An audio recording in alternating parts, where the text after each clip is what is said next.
तर सलगच्या सुट्ट्या आणि ख्रिसमस निमित्त पर्यटकांनी पर्यटनस्थळी गर्दी केली आहे।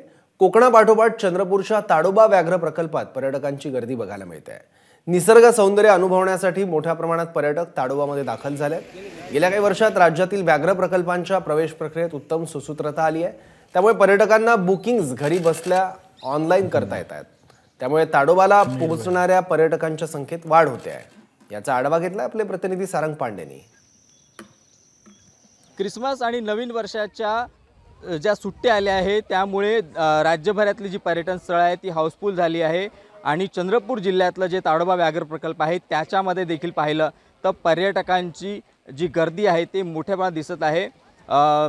ताडोबा व्याघ्र प्रकल्प हा चंद्रपूरच नाही तर जगातला एक अतिशय प्रख्यात असा व्याघ्र प्रकल्प आहे आणि याला भेट देण्यासाठी पर्यटक मोठ्या प्रमाणात गर्दी करतात आणि आता या ज्या सलग सुट्ट्या आल्या आहे त्यामुळे तर पर्यटकांनी इथे मोठ्या गर्दी केलेली आहे।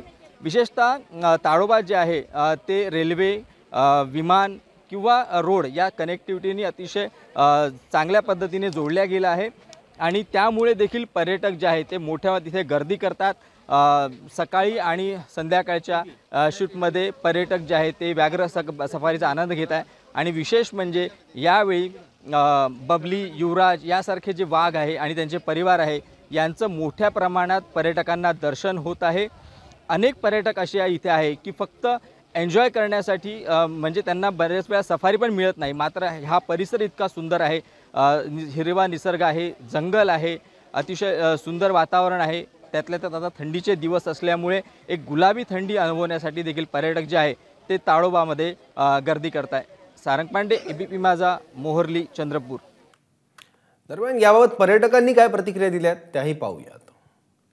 खूपच छान वाटतं, इथे माहोल खूप चांगला आहे आणि आम्हाला वाघीण आणि बछडे पण दिसले त्यांचे आणि अजून एक ह्या जागी पण सायटिंग झालेली आहे। तर आता आम्ही अजून आहोत उत्साहित की अजून कुठे दिसेल तरी आणि मुलं पण एकदम खुश आहेत की कसं होणार आहे, अजून एक्साइटेड आहे की काय मिळेल अजून बघायला आपल्याला। आम्हाला सोनम नावाची वाघीण पण दिसली आणि तिचे 2-3 बछडे पण दिसले आणि खूप छान वाटतंय, बरीच गर्दी पण वाटतंय आणि आम्हाला अजून बघायचं याच्यात काय काय दिसते ते सगळं। हरिण पण आम्हाला खूप दिसलेत। एबीपी माझा, उघडा डोळे बघा नीट।